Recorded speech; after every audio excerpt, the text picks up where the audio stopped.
Welcome to the Nerd Party. Let the filibustering begin. Welcome to Nerd Party.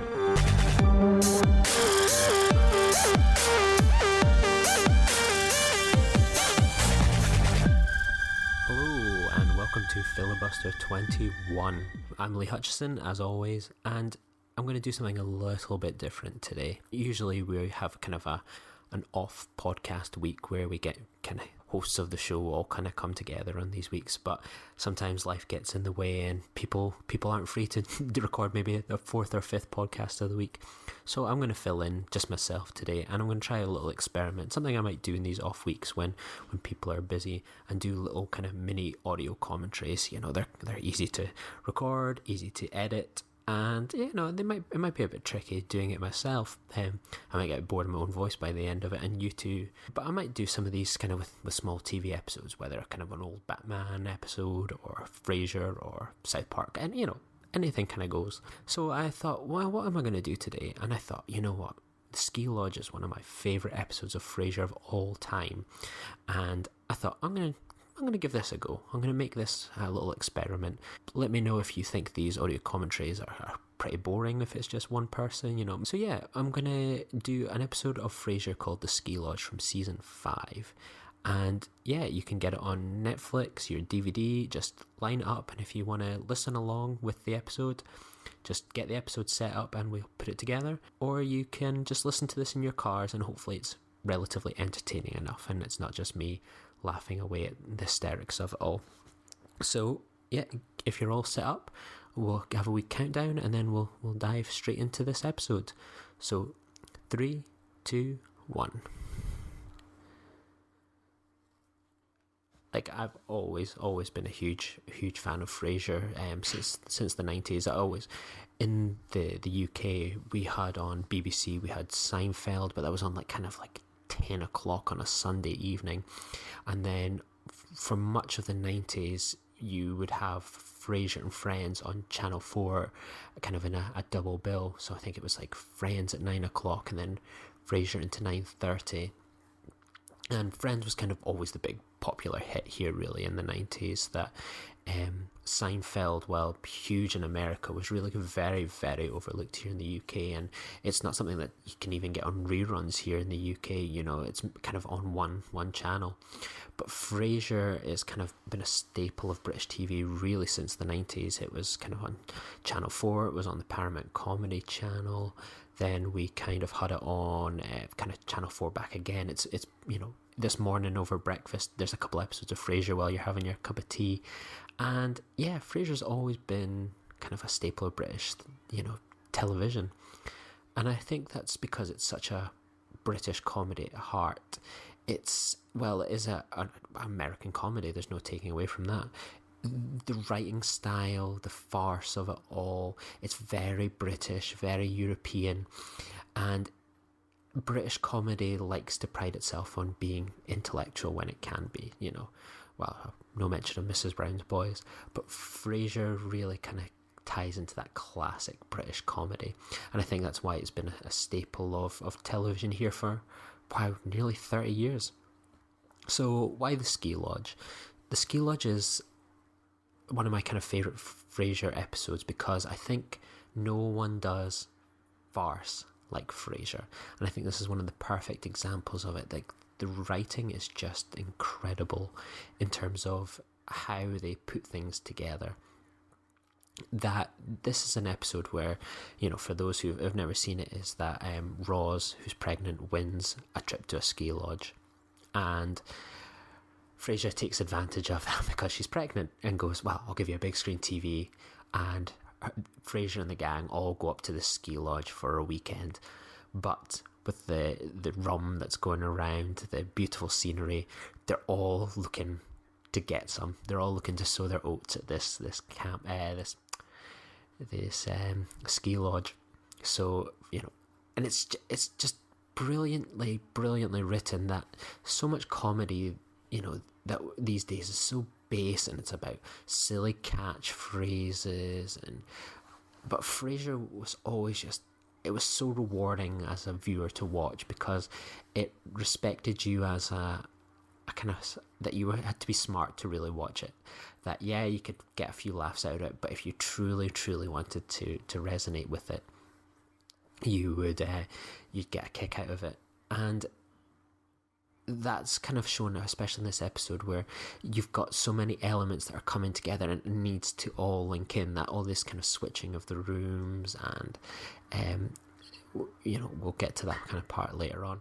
But yeah, kind of at this point, Niles has just separated from his wife, Maris, the elusive Maris, and he's looking. This is his chance. He can start to fire into Daphne, and this part always makes me laugh here about Frasier is a bit kind of hesitant about Daphne's rugby playing friend coming along, that he's worried it's going to ruin his good vibe for the weekend. I mean, that's just typical Frasier snobbery.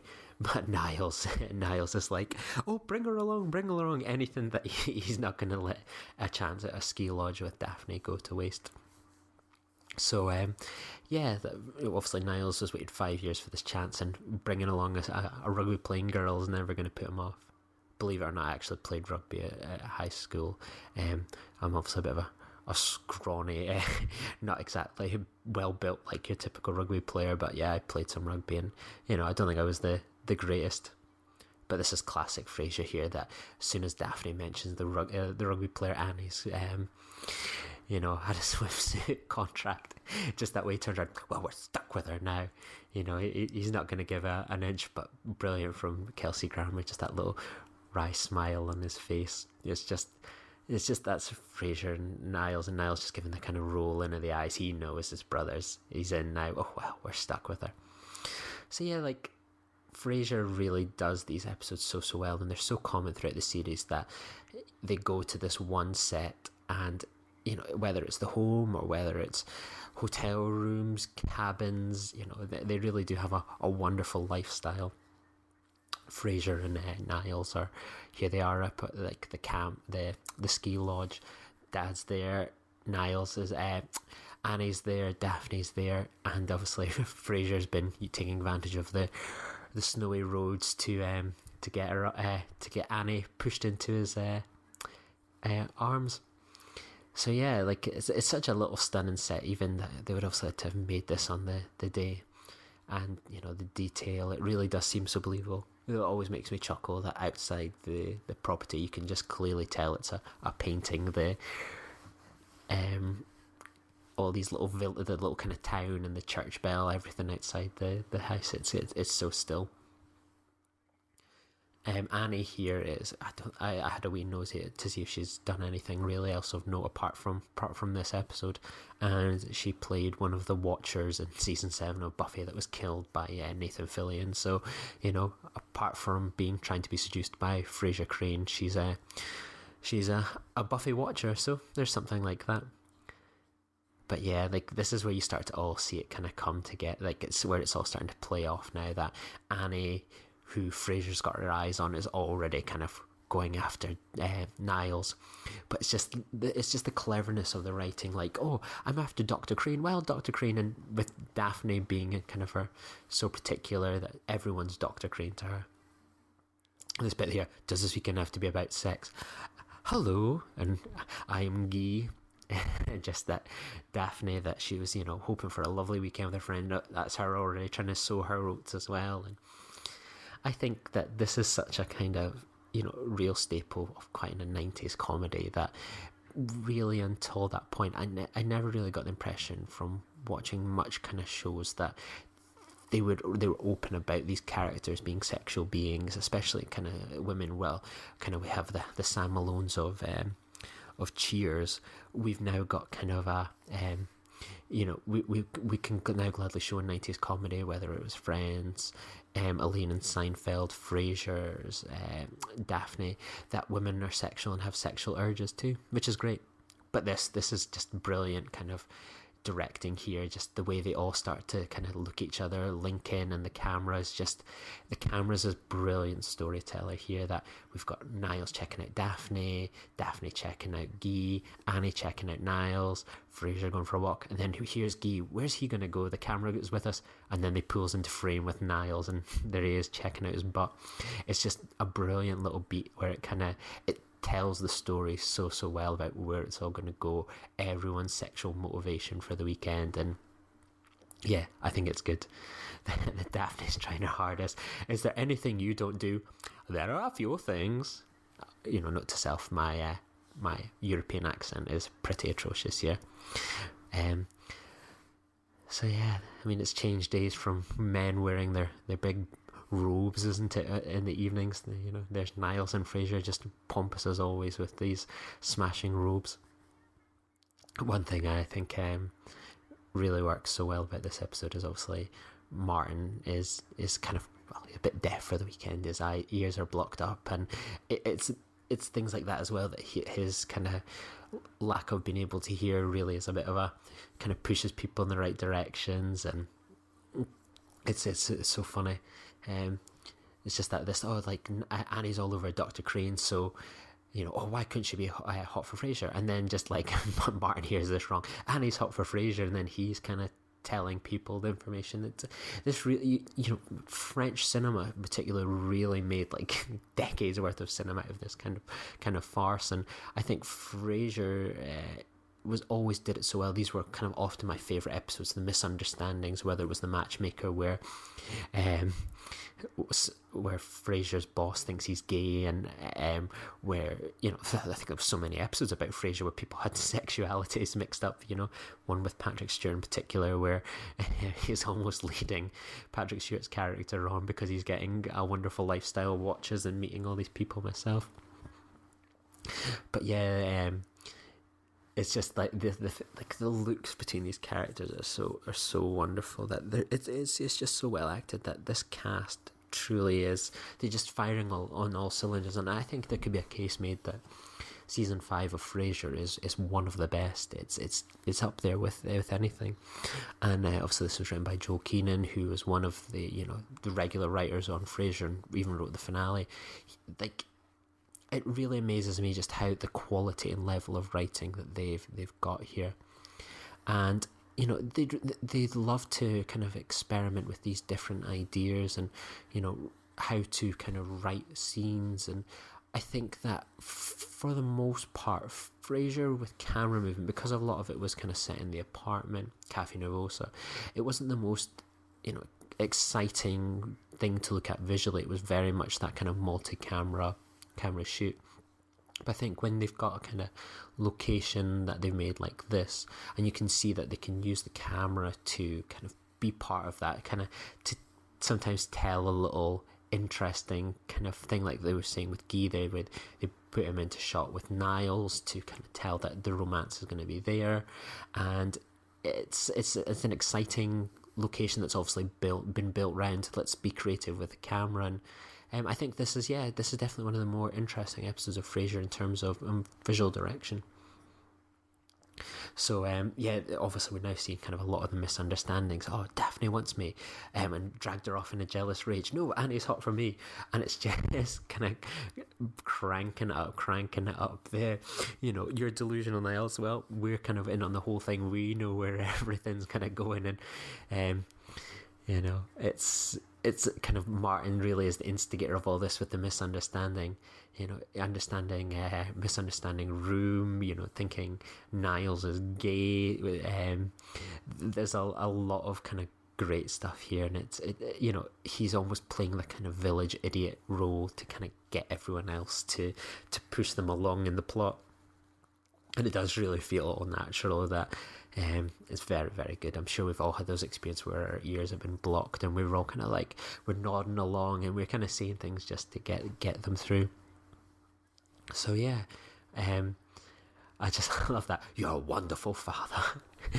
But I think this is an overlooked kind of part of the episode here, where obviously here's Annie in her lovely gown. Looks like something out of kind of Victoria's Secret.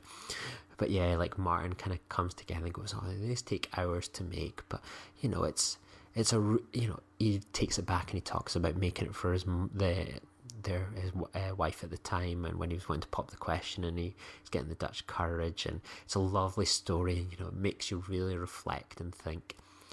And then they're all just like, they're kind of taking the meaning out of it to mean, go for it, you know, it's the things that you don't take advantage of that you regret. So they all just take this as a, go sow your oats.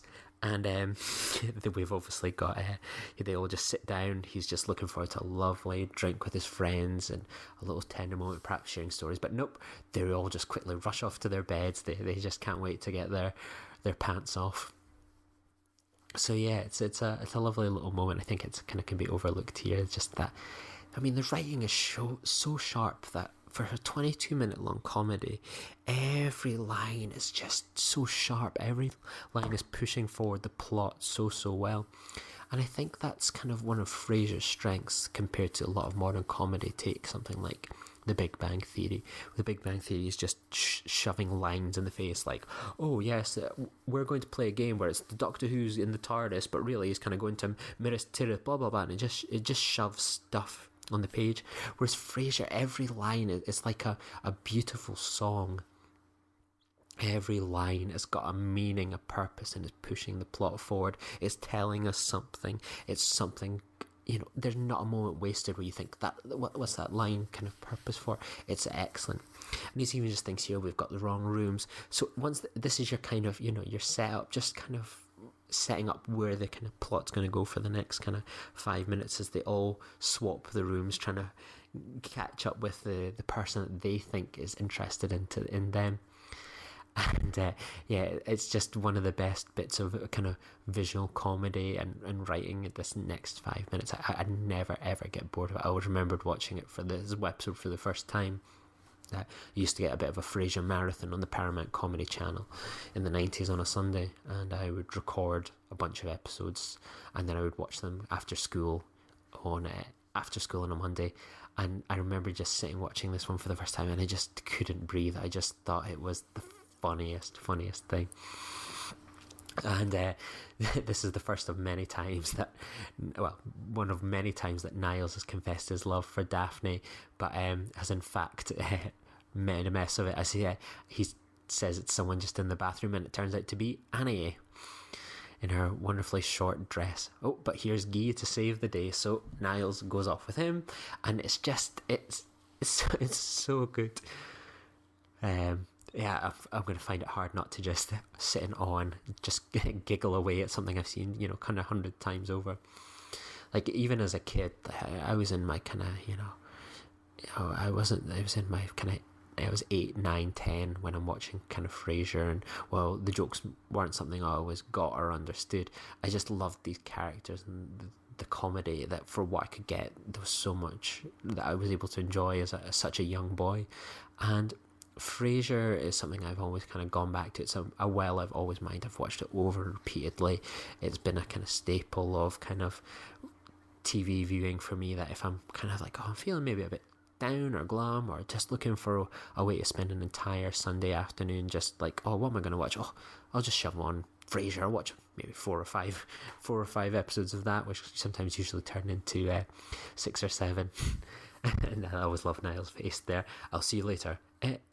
Yes. And obviously there's Frasier going around with his champagne. It's just,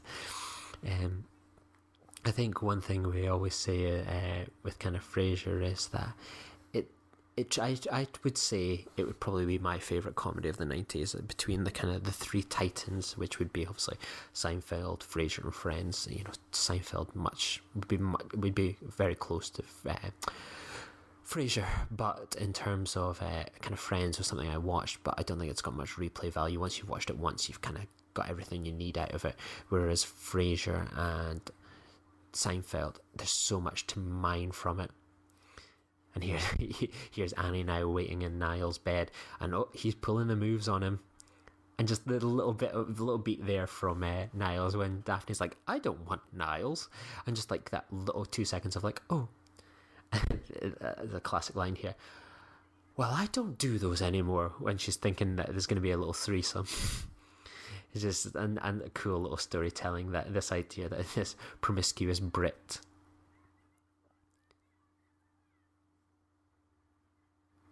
And it's just, it's all kind of just totally gone out of control now. Everyone's misunderstood. Everyone's starting to get embarrassed, and now we find Frasier, hairy, big man boobed Frasier just lying topless in bed, popping champagne. I'm sure that's every woman's fantasy right there, isn't it?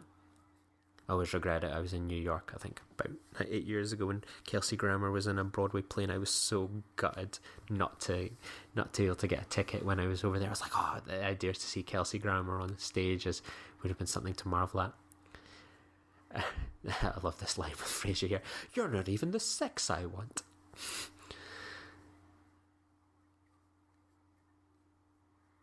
No, Niall, let's not be jealous of these lesbians. It's it's classic. Like I would love to have, I feel that there's so little kind of known about the Frasier writing room. I'd love to know how they put these episodes together, and kind of the time and effort it takes to make it link ever so well.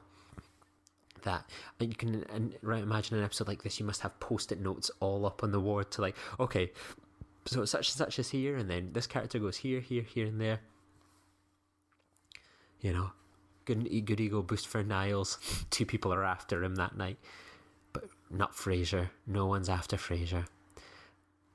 You can imagine that's quite heartbreaking.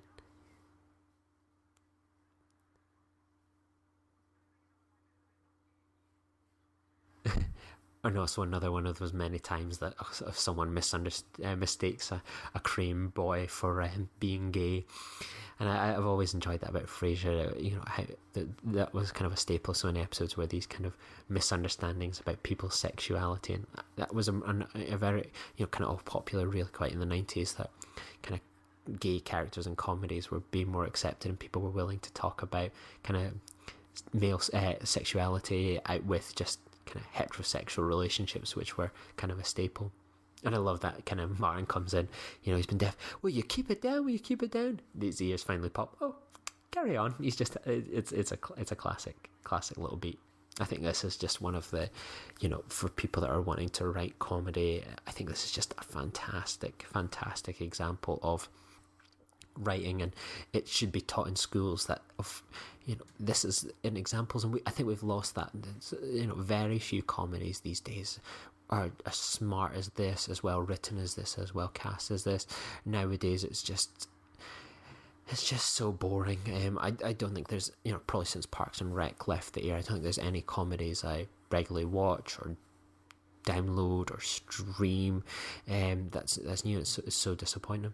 So yeah, here we go. We've finished the episode already, and obviously Annie is now going to go seek out Frasier.